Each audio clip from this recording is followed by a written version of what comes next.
Welcome to Beyond the Closing Table.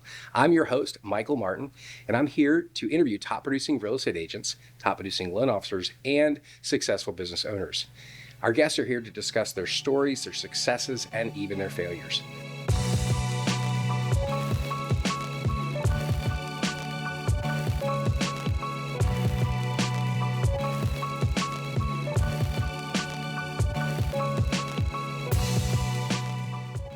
I'm very excited to welcome today's guest, Amber Harveas with the A-Team EXP. Thanks so much for being here. Yeah, thank you for having me. I'm super excited. I am too. You and I have basically never really met. We've had a phone conversation before today, and we got really kind of paired together through my producer and videographer, Daniel Pan. So very excited that he took time to introduce us. And I did, however, get a chance to see you speak maybe last year at some point at an event here in Raleigh. So what I want to do, so I get to hear a little bit of your story, but I want to talk a little bit about that as we go in. But let's talk a little bit about kind of where you are right now, so just so we understand kind of what you do specifically, maybe a little bit about your team, and love to hear just some numbers from a volume perspective, so everybody kind of has an idea of, I think, to give you everyone else perspective of that too. Yeah, absolutely. So I am a wife to a business owner. I have two children that are 5 and 6 years old. I run a real estate team, but I'm also still in production. So I myself still do about 100 houses a year. My team does around 150. So we're around 250 in production. So I lead them, and I'm continuing to grow my own personal business as well, as long as just helping my husband and his businesses, whether it be our gym equipment business or a gym business. Okay, very good. So he has two different businesses. There's an actual gym plus gym equipment. Mm-hmm. Okay, interesting. And then you help him with that on top of selling 100 houses by yourself. Yeah, I do all of the invoicing, all of the sales tax. I really, I would say my husband's probably lucky. I handle all the financial stuff. He just puts his head down and grinds. Got I it. do all of just like the business planning, the tax prep. And you have two everything. kids. And a 5 and 6 year old. 5 and 6 year old. Yeah. Okay, very good. I want to talk a little bit about that actually. Let's jump to that. So for those that don't know, my wife is also a business owner. She is a partner in an advertising firm downtown Raleigh, and she's been working there for, gosh, I want to say she actually worked on my team for 3 years before that, but she was in the advertising world for that. So it's probably the last 13 years or so. And we have a 15-year-old. And my wife knew right away, like really, really soon, that she was not going to be a stay-at-home mom. And frankly, that she loves our daughter, but that is just not where she's, going to spend time and on a daily basis on our, right. So tell me a little bit, you guys do a lot of different things. Yeah. Tell me how you guys run, your businesses and manage, two children. Yeah, so we were business owners before we were parents, and we were well into our 30s. We had gotten married. We were trying to have kids, but it just was not happening. So we had to intentionally have our son Manny. We had to go through the IVF process. Okay. And then about 3 or 4 months after we had Manny, I just was magically pregnant with Sophia. Wow. Just naturally. So we went from being like thriving business owners, working 7 days a week, to now having 2 kids 14 months apart and running and operating businesses at a very, very high level. My family doesn't live here. So I was like, how am I going to do this? And I just said, if there's a will, there's a way. We'll figure it out. We're both self-employed. There was times when they were little, I would drop little Manny off at the warehouse to hang out with Steven, and he would watch him for an hour or two. But I first said to myself, and a lot of the girls on my team now have children too, you have to figure out a schedule that's going to work so you can still be a very productive person and be a very in-present parent. And I kept my kids home until they were 3 years old and was still selling 75 to 100 houses a year. And I just made them work on my schedule. Yeah. And I took little Manny and little Sophia on appointments with me. Manny works at Super Fitness and just got his own little business cards, and he's ready for Daniel to shoot content with him. That's excellent. So it's not a bad thing. I think the more you can embrace your children in your business, especially if you're self-employed, you're planting seeds in them that you can never get in an education-like atmosphere. One of the most fun videos that we ever did long before I was really doing video Yeah. with my daughter. She was probably 3 or 4 years old, Finley, and she was talking about the Fed funds rate changing, right? And that video went crazy. Everybody's like, yeah. oh my gosh, Finley needs to be in more of the videos. Unfortunately, we didn't do it as often as we should have, but getting your kids involved, I think, Yeah, it's is huge. really, really important. My daughter happens to be very artistic, so she certainly could flow into what my wife does for business. She has zero interest, of course, in the mortgage business because she hears me all the time on the phone with these people, right? Tell me from a perspective of running your business and then also, of course, helping your husband with his, like, what kind of time, like, do you guys have free time? Do you guys get to do fun stuff outside of work? I think the most beautiful thing is we both do what we love. So what we love to do doesn't necessarily feel like work. I'm also passionate about fitness. He obviously loves real estate too. There's not a lot of free time. And we do have to be super purposeful. And when we had children, we said, like, we still have to keep our marriage a priority. I think the worst thing you can ever do is let your business get in front of your values and your priorities. So we have date nights, usually every single Saturday night, usually once a quarter. We go away and spend time with each other. We're both really wired to work hard. And we went from working 7 days a week to now we say, okay, we're not going to work Sundays. We're going to spend Sundays resting. And I think more so than anything, even if you're not self-employed, you do have to figure out what are the balances, what's your spouse's love language, how much time do they need from you. And we have the knowing that we need about 20 to 30 minutes after we get home from work to just like, how was your day? How was your day? What happened? What content did you film? What customers came to connect? And then you have to get the kids to bed and you have to connect too. Sure. And never allow work to come in between the two of you. So even though sometimes I'm doing invoices at 10 o'clock, which I don't really want to be doing all the time, it empowers him knowing that I'm supporting him. And that means more to me than me getting like bitter or resentment that I'm doing invoices for him at 10 o'clock. And I think it makes him a better man. It makes him, I would say, more empowered to be who he is. Versus, I think the worst thing you can ever do is you walk in the door and your spouse is like, get off the phone, or we have an understanding of what it looks like to both be entrepreneurs. And sometimes, like last night, he was on a call with a gym owner in Arizona at 8 o'clock from 8 to 9. Like, I know, I get it. I'm not going to gripe on you. Like, you're providing an amazing income for our family. You're supporting many other families. We're giving back to our community. I think sometimes we forget the why. Yeah. And then we allow the emotions and the right now to get in front of like, what's the bigger picture? I couldn't agree more with you on that, Amber. It's interesting because sometimes I think it also takes some time in realizing how that's going to go, because I think some people are like, is this going to be like this forever? Yeah. And they're like, oh my gosh, I can't manage that forever. Or what's the sacrifice? Because you're doing this, then we get this other thing in place of it, whether it's resources, whether it's maybe some time somewhere else. Do you guys do much traveling like outside of work, or do you guys pretty much invested in your work It's all the usually time? when we travel, it's usually for work. We went, hopefully this year will be like our third real vacation, but we went on a honeymoon for like 7 days. And that was like our first real vacation where guys we shut turned it- the world did off. you shut it Yeah, off? we Yeah. did shut it off then. When my dad passed away, he took me to Turks and Caicos, and we shut it off for that week. And then I just gifted him a trip to Greece. He's actually from Greece and has never ever been back. Oh, wow. So we're Like he was going born in this Greece? year. His dad was. His dad Okay. came here in 1978, but he's never ever been. Oh, wow. So we're going this year. So That's we're exciting. trying to be more intentional, but I'll tell you, it's not comfortable for us. It's not something like we long to do. Steven's better. Like, we're going somewhere tomorrow. Like, he works better like that. He's not one. It's just not comfortable. I'm pretty We love sure. what we do. It's like we don't want to go. Like, Yeah. we're not trying to escape our life. So I'm pretty sure you know of a guy, Alex Hermosi. Do you know him? Yeah. Pretty My sure. husband talks to him Yeah. on every day. So that it just reminds me of some of the yeah. things that Alex talks about. He's like, we went on, my wife and I went on a vacation. We're supposed to be a 2-day trip, but we came home after the first day because Yeah. that was all we needed. He recently just took a 3-day vacation for the first time ever. Alex did? And was talking to Stephen while he was on it. Yeah. That's pretty interesting. Yeah.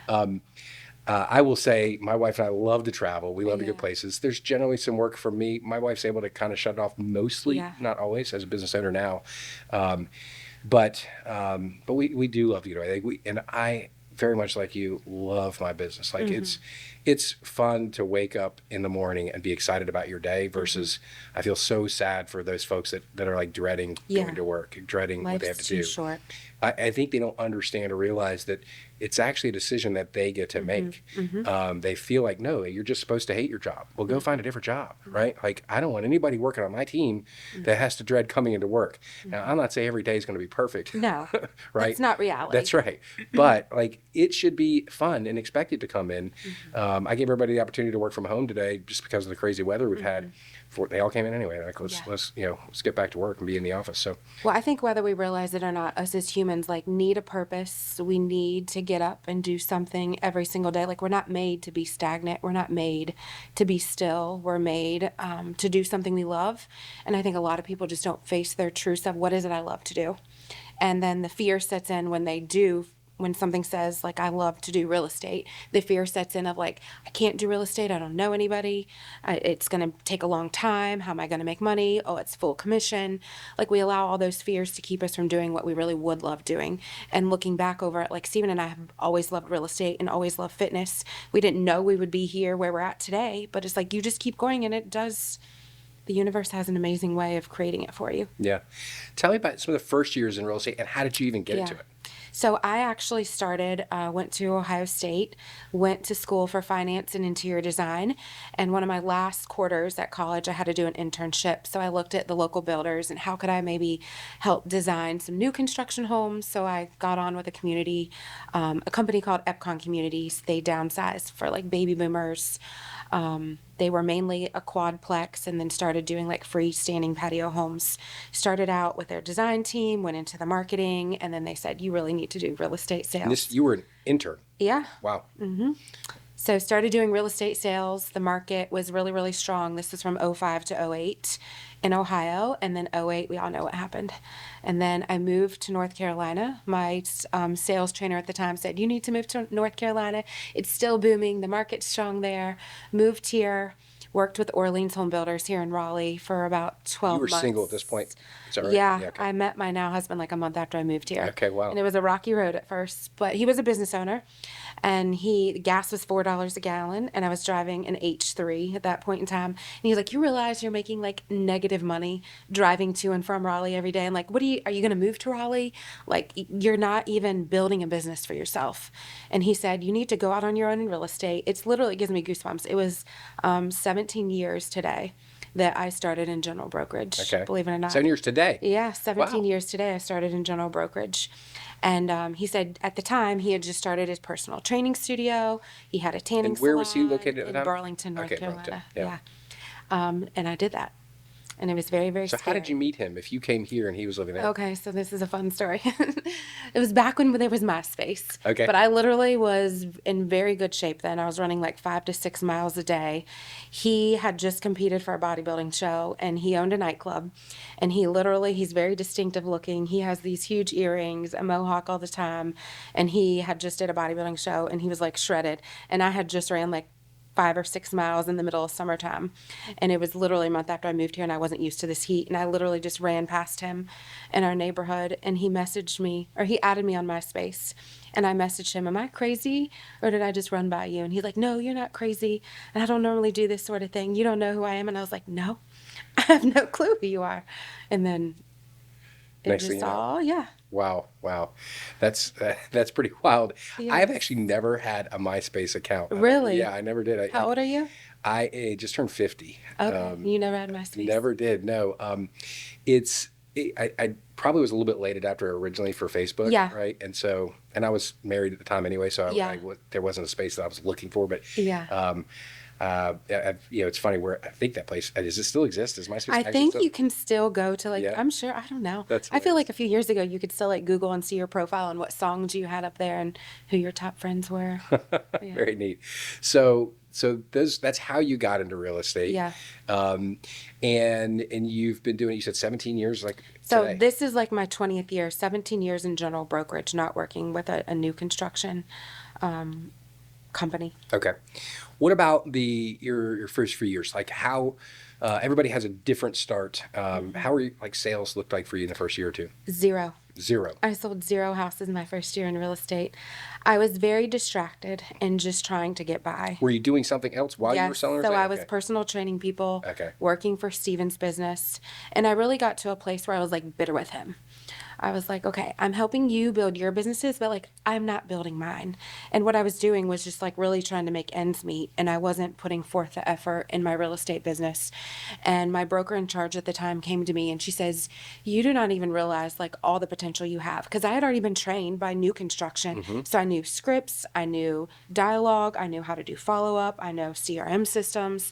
Like you don't normally just walk out of real estate school and have all that skill poured No, into you. you have zero skill. It's Zero just how do you skill. pass a test? How do you pass a test? That's How do right. you stay out of real estate jail?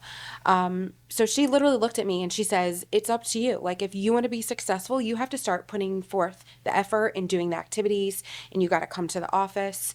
So I told Steven, like, look, it's time for me to build meme now. So I would go to the office every single morning. I had no business, but I would just take phone duty. I would listen to the top producing agents. Like, how did they deliver offers? How did they negotiate repair requests? How did they tell somebody, you have a $30,000 repair that needs made?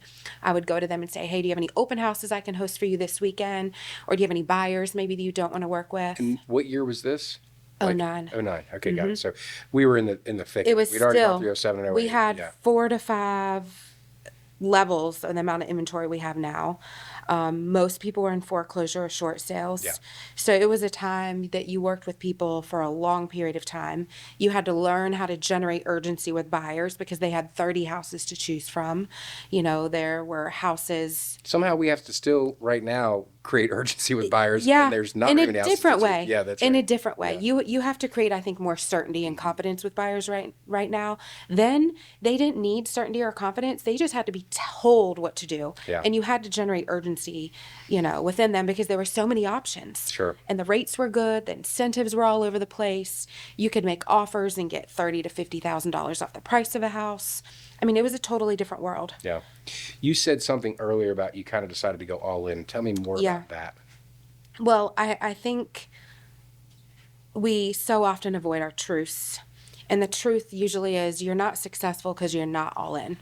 You're not doing what you need to do. And if you're starting out, like it's a lot easier for me to like pick up the phone or generate business now because I've planted seeds in years of, relationships and people know and the brand's there. But when you start out, it's 10 times harder. And it takes 10 times longer to build your brand and to get your face in front of people. So you have to go all in. You don't have the power that a top producing agent has where you have the following on social media and I can just post a listing and instantly get buyers. I was posting on Facebook before anybody else was in real estate and they were like, "What are you doing?" And other agents that were new agents within my office was like, "Why are you spending money on marketing?" You have to. You have to go all in, whether it's all Why are in you in your not? activities. Is a Why are better you question. not? And why do you ever stop? You have to go above and beyond and you have to show people that you're different and you have to show people that you're going to follow up because we live in a world where mediocrity is accepted. And if you can show the world that you're different and that you care and that you are going to go above and beyond and that you're going to provide them an experience that they're not going to get anywhere else, you're going to build a brand and you're going to build a reputation that's just going to attract people to you because you're going to look different. And now I've built a brand that no matter if they're talking to me, my transaction coordinator, my director of operations, my production partner, or any agent on my team, they know that brand's embedded in them. And it's really, if you think, why is Chick-fil-A? I saw this the other day. Chick-fil-A does like 4 or 5 times the business of like McDonald's, Subway, Wendy's all Less combined, taste. and they're closed one day a week. And it's because their brand standards are so high that we're willing to pay more. We're willing to wait in line. We're willing to be okay with them not being open one day a week because we know what we're going to get. And I started that mindset back when I sold 0 houses. Like, I'm going to do X, Y, and Z well, exponentially, and I am going to go all in, and I'm going to work with people that align with my values, and you're either in or you're not. Did you think about quitting? every day. Yeah. You know, even when I was in new home sales, I think the power of the mind, something we're not taught early enough in life, that it's one up here first and that you're going to have to go somewhere. And when those battles, come to you, you have to go somewhere. Like I had a binder that I would go to that either had Bible verses or quotes, or there's a script that's like, it's not a script, it's like a poem, like don't quit. And I had this visual image I would put in front of my face of the little miner that's just like keeping going, like he's knocking away at the mine and the diamonds are right on the other side of it. And you sometimes don't realize, like, right when you want to quit is right before you're about to hit your diamonds. And you do have to keep going. So you do have to have like a mental fortitude of this is where I'm going when I feel weak. I'm going to go read a book. I'm going to go on a run. I'm going to read these positive things. I mean, I still read I can pull up my phone right now and read off all of my affirmations. When did you start doing affirmations? This is something I read the book Miracle Morning. Yeah. And I live by the Miracle Morning. Do you? Okay, great. So we'll jump into that a little bit more. I do not. I started it and I loved it. And this is what I want you to help me with, but I think maybe other listeners that have maybe tried this, because I believe in affirmations. I do. But it also at first feels really, really hokey. Like it feels weird. At least it did for me. I don't know if that felt what you did for you that way at the beginning or not. One of my first sales jobs ever, I sold Bibles and educational books door to door in rural Mississippi, right?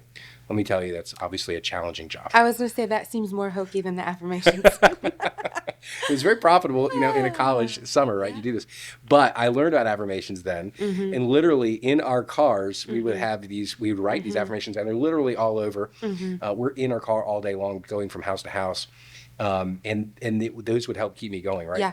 But I personally have just struggled like waking up early in the morning and then starting like doing that. So I'd love to hear kind of how you either got started in it or what your overall, how have affirmations helped you in specific. Can I reset your mind really quick? Please. That's just an excuse. Okay.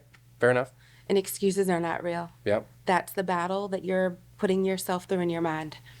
If you want something bad enough, and if you want to grow, and if you want to change, you have to realize you're going to be uncomfortable for a while. And you're just not embracing it long enough to get out of the uncomfortable season of it. And I think we oftentimes are paying attention to what the hokiness is or what the uncomfortableness is, that we're not really paying attention to, like, what is it really going to do for us? Okay. And where is it I'm trying to go? And is the pain of it being awkward outweighing the pain of giving up potentially where I'm trying to go? And I'm in this season of this too, because it's very easy for us to get comfortable. It's very easy for us to be, I was in that season. I just had kids. I was like, I already have enough on my plate. But I had like a spiritual tug to me last year that said, like, go harder. Like, sell 200 houses by yourself. Get a production partner and sell 200 houses by yourself. Well, if I'm going from 100 to 200 and still expecting myself to be all the things I'm trying to be in all other aspects of my life, I'm going to need some affirmations. And if I'm leading people and telling them you need to go from selling 0 to 30 houses a year, I also need to be replicating that. Sure. I can't just stay doing what I'm doing, yet expecting the people on my team to go from 0 to 20. Me going 100 to 200 is like them going 0 to 20.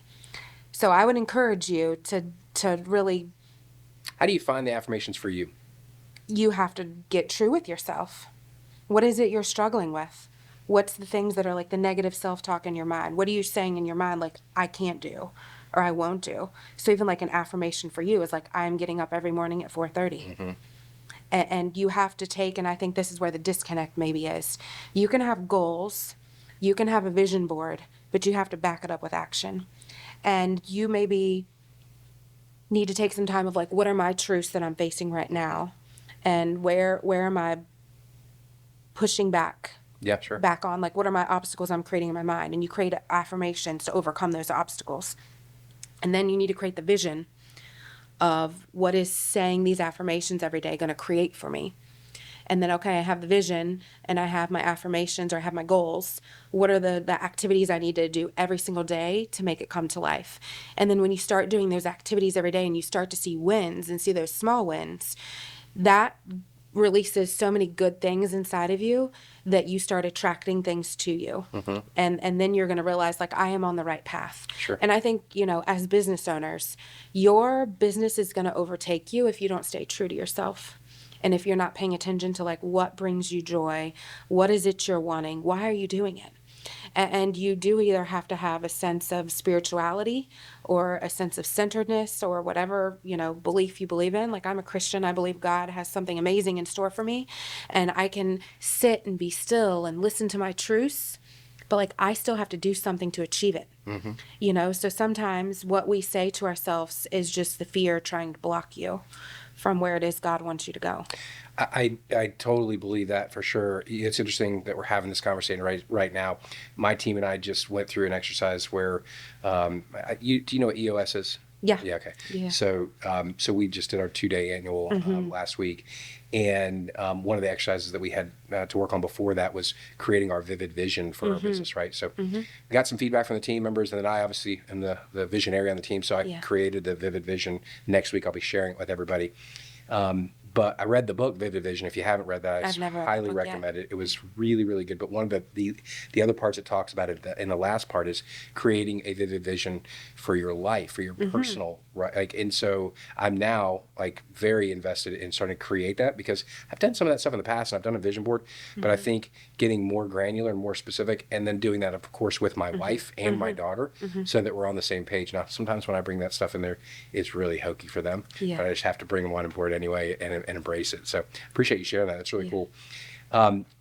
I think that your piece that you said about going all in is also, I think so often we may feel like we're all in, but are we really, right? Like, what are we creating as excuse?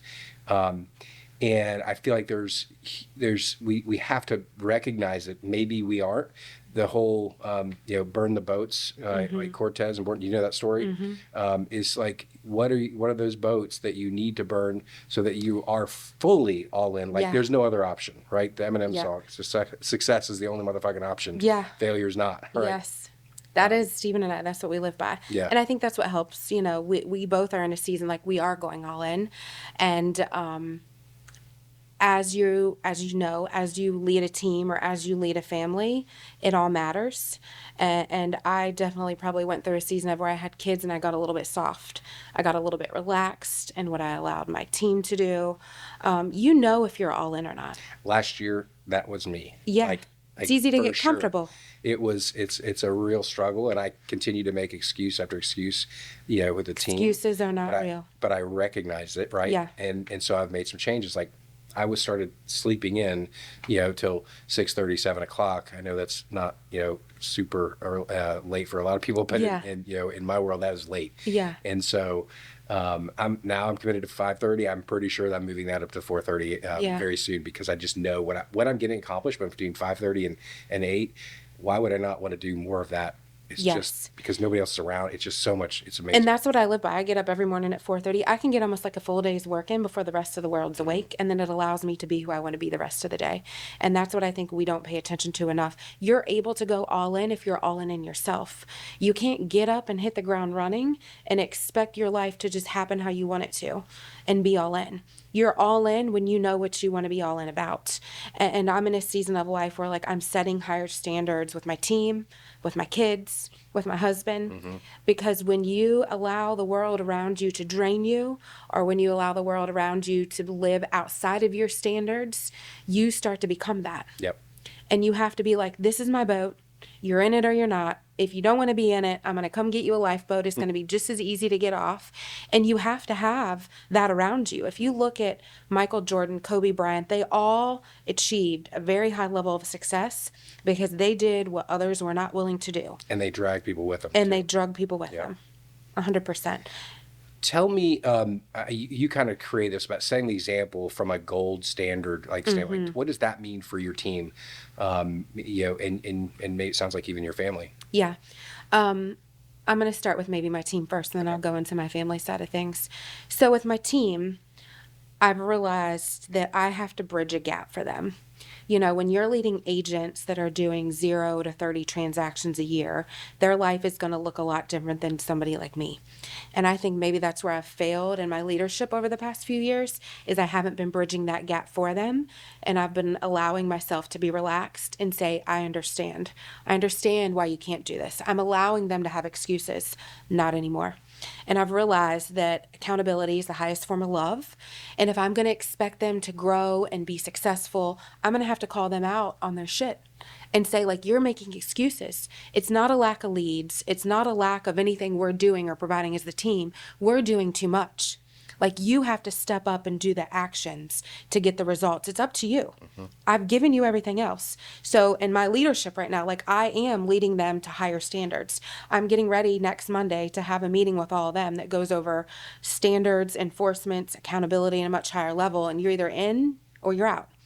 And I have to do that to protect my brand. But more so, I have to do that so they realize that I am in a season of pouring into them even more. It's not just about their level of production and their success. I'm now going to pour into them as beings at a higher level than what I was. We're going to talk about spirituality, relationships more, your net worth, how do you build that, your emotional well-being, how do you work past your emotions. So I'm going to help develop them more as people to where the success starts to show up more because they're more confident and they understand that those excuses are just excuses and that you control that you can move past that and step into your success. And I've done that for myself. I just haven't been leading them how I lead myself. Yeah. And I was afraid to be hard on them, that they were going to go away. Well, the ones that aren't supposed to be here will, and that's okay. And I have to be okay with that. Yeah. But I can't Just raising the bar. relax my standards just because they're uncomfortable with them. Yeah. You said something there about emotions, helping control their emotions. Yes. People are very emotional beings. Yep. Team members sometimes can be very emotional. How do you do that? The beautiful thing is I'm very good at regulating my emotions in most aspects, but I have never taught on it. And I just hired a new coach, and this is where I just believe in like spirituality and divine alignment. One of the first things he says is you first need to introduce your team to what it looks like to be an emotionally controlled person, and then release the standards to them.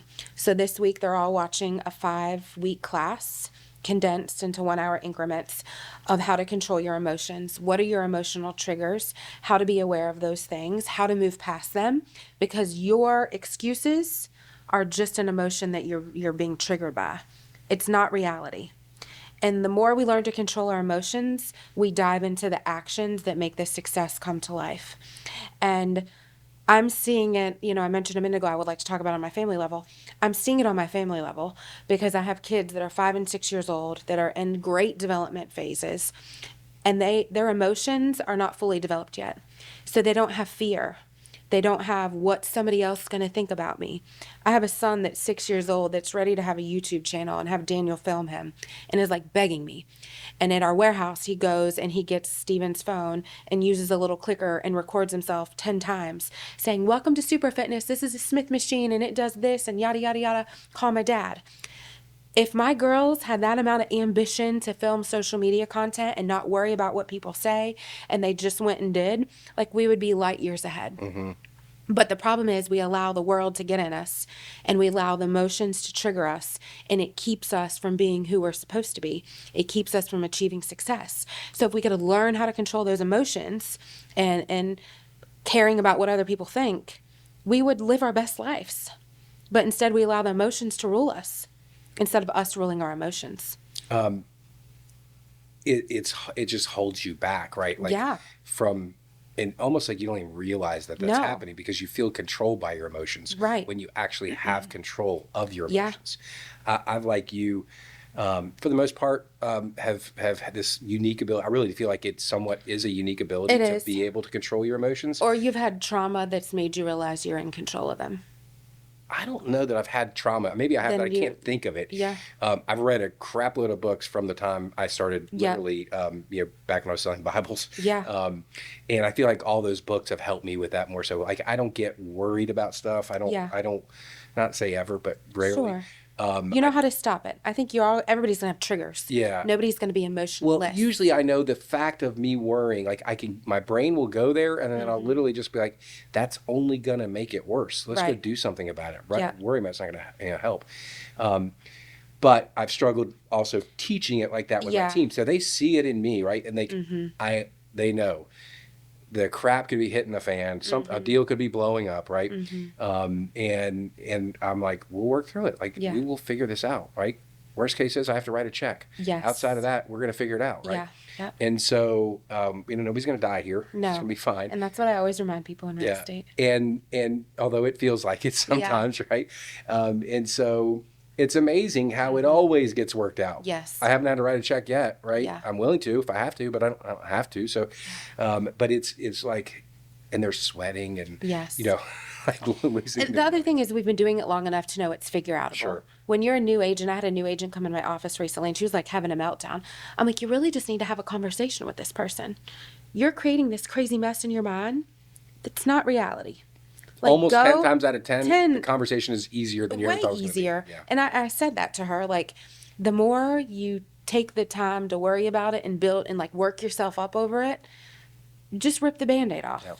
Again, it's coming down back to like emotions. You have to have emotional maturity and emotional awareness that you're creating the mess and making it messier than it really is. Yeah. Let's dive in a little bit more of leadership. And you did want to, I don't know if you still want to go further with your family about what we were talking about there, but or if you were just going to dive into some leadership stuff because you brought that up. I feel like you, as a leader, right, you always want to improve. You always want to get better. Absolutely. And in order to do that, right, you have to be either around a lot of other great leaders or you have to read a lot about leadership. Yeah. Where do you feel like you get the most from, like, where do you pick up on leadership ideas, tactics, and training? I would say twofold. I think you first have to self-lead yourself. Self-leading yourself is like having the truth with yourself and awareness of yourself of what am I lacking in? And then you have to seek it from the right places. Because you can be around leaders that are good leaders, but they're not giving you what you need at that moment in time.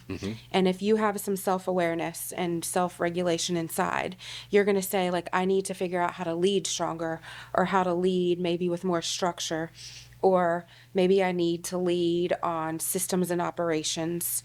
You need to get around those people that are leading well in that designated field to really learn from them. But more so than anything is you always need to be putting yourself in circles of people that are 2 to 5 years in front of you. That way you can learn and they can look back at you and say, like, I was just where you're at. You need to do X, Y, and Z. Or you're maybe not doing this. Go and do this. And all of a sudden you can be where I'm at in a month. And I think that comes back down to just having the humility to look at yourself as you are versus how you think you are, and getting real with yourself and facing your truths and then seeking it from whether that be books or people. Now, you mentioned earlier you have a coach. This is a newer coach, you said. Yes. So tell me a little bit about, like, have you been coached for a long time? How do you find your coaches? What kind of coaches have you had? Yeah. So I always find a coach that's going to match me in the season I'm in. I don't know if you followed John Sheplack at all. I know the name, but I don't. Yeah, he is Truth Serum 101. Okay. And he's harsh and he's real and he's going to tell you what you need to hear. Well, he's developed a coaching system and I literally reached out to him. I would love to be coached by him. Like the president of EXP and the CEOs of EXP are coached by him. Got it. And very high level people. But he develops coaches underneath him. I would eventually love, I'm affirming this. I'm going to be a coach for him one day. But I had him team You're me going up. to be a coach for him one Yeah. day? Okay. I had him team me up with somebody that I told him, like, this is where I'm at. This is where I want to go. These are the things I want to do. Here's what I'm struggling with. And he teamed me up with this person. And like day one, it was like Jesus had came to me and told me everything I was doing wrong and everything I needed to start doing. And he was able to just like look at me within 30 minutes and saying, I was at where you are. You need to set higher standards. They're either in the boat, they're out of the boat. You need to teach them how to control their emotions. And from here, we're going to build on it. We're going to build out systems and models of accountability, systems and models of them building their business up within yours, a higher vision, and we're going to help you soar. And I think more so than anything, you just have to be willing to seek that and know that there's people, this is not an end game. You're never the best. You never need to think you're the best. You always need to be willing to learn and also to be coached. Yeah. Coaching's been a big part of my, most of my career. Yeah. As a loan officer, I just always know there's something out there that I don't know that somebody else could share that's gone through that I haven't. I do love being a mentor as well to other people and sharing. I do that. too. That's always fun. Yes. But I think, knowing a lot of real estate agents and mortgage lenders, I feel like there's a lot that want to be coached but don't want the accountability. Yeah.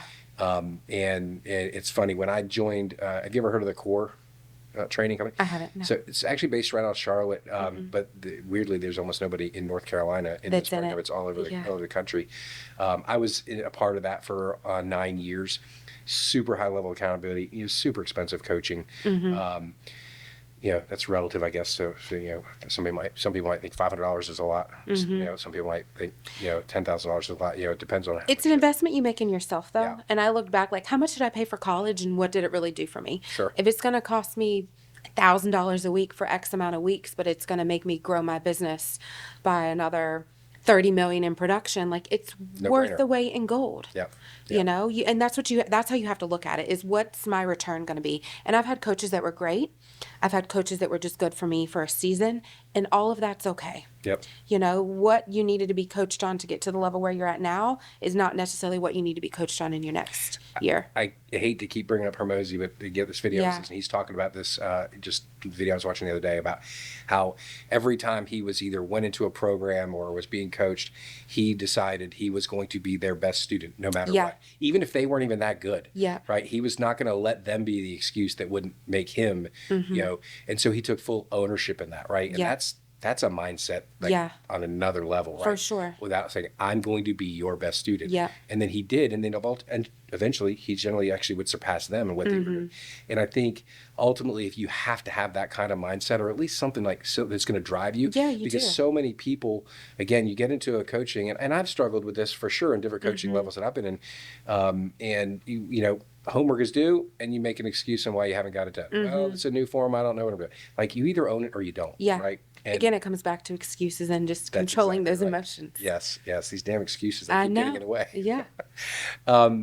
I feel like there's so many different things we could talk about. I'd Yes. love to know maybe a little bit more of just your family dynamic of managing, all the stuff that you guys manage, and yet still having, these great kids that are, and happy to share a little bit about our story of how my wife and I do it, but I'd love to know more about that from you. Yeah, I think it comes down to you have to have an understanding that entrepreneurship's a lifestyle and that there's no off button, and that you need to make your kids and your spouse, especially if they're not an entrepreneur, understand that there's going to be calls at nighttime sometimes, there's going to be sacrifices we make, but essentially you're going to live a life that others are not able to because you're an entrepreneur. And more so than anything, to me as a mother, like, there is very rigid time blocking. There's a reason why I get up at 4:30 in the morning. There's a reason why I have my work done usually by 3:00. There's a reason why I usually do about an hour more of work after school, like from 5 to 6. I tell my kids, if we don't have sports, you need to go and play, or you need to go and do something. Mommy has a few more emails to get buttoned up, because I am very disciplined. And when it's time to work and go hard. Like, there's not chit chat in my office. My door's closed. My head's down. I'm grinding. I'm moving my business forward. I'm doing everything I need to do. When it comes to like being at home, like, I'm a wife and mother first, and I can say no, and I've set boundaries, but also it's easier to set boundaries when you've already worked hard when you needed to work hard. I live by what's called the 12-week year. I have a 12-week tracker that I track my personal and professional life, so it keeps me organized. So I don't have the weight on my shoulders of, I haven't gotten done what I needed to do this week, so I can't come do this podcast, or I can't be in present for my son tonight when he has basketball practice. I've already sectioned out my week where usually by Wednesday, I have most of my work done unless I have to go on appointments or I have like a special meeting, because I front loaded my week. I front load my weeks, I front load my months, I front load my quarters. So usually I've hit my goals personally and professionally midway through third, sometimes beginning of fourth quarter. And when you live life so driven, you can't even begin to realize how much more you can accomplish. I think we limit ourselves so much. We think you can only do so much, but you can absolutely do way more than you Oh, ever think. absolutely. Like, just the thought of like getting up at 4:30 Yeah. versus even 5:30 is another hour in every day, right? Right. And if you that one little compound thing- that. that's right. You compound that over time. It truly is. So the question really becomes, right, for the listeners that are watching this, like, what are you not doing that you can make a small shift, Right. or even a big shift if you Yeah. need to, and depending on your commitment level, Yeah. that can absolutely change the results that you get out of the same 24 hours that everybody else has. Yeah. Because it just takes a small amount of shift and change, but you just have to decide that you really want it, not that you just want to say you want it. Sure. right? You have to have a purpose behind it of why you're doing it, and then you have to be consistent in it. You can't just get up at 4:30 one day a week and expect to see exponential gains. If you get up an hour early every single day, 6, maybe 7 days a week, I just do it 6 days a week. 6 days of, like, that's an extra whole day you get Yeah. of working every single You week. just remind me, it's like I go through periods of how I've now been working out consistently since 2019. So, but I went through periods before that where I was, not working, and then all of a sudden working, I'm like work out a week. Like, God, how have I not lost all this weight? Right. Yeah. And I've worked out a whole week. That's not the way it works. It's a No, long period of time. consistency is everything. And if you were to follow me or my husband around, we do the exact same thing every single day at the exact same time. And that's how we get stuff done. I've noticed most of the big producers in most companies, like certainly one of the producers that I worked for or worked with years ago, he would tell you that my life is, for a lot of people, very boring because I do Yeah. the same thing Yeah. every single day. Success is very boring. Yeah. I think that's a good way to end this. I really appreciate your Yeah, time. absolutely. It's been an absolute blast. Success may be boring at sometimes, but it certainly gives you a whole lot of other freedom and choices to make Yes. other decisions of things that you get to do. So super happy to have you here, Amber. Yeah, thank you. For those of you that have got a chance to watch this, please be sure and like, subscribe, and share the podcast. We're excited to continue this. I know we're going to get a lot of views on this one. Amber, thank you so much for your time. Thank you. I Appreciate you. appreciate you.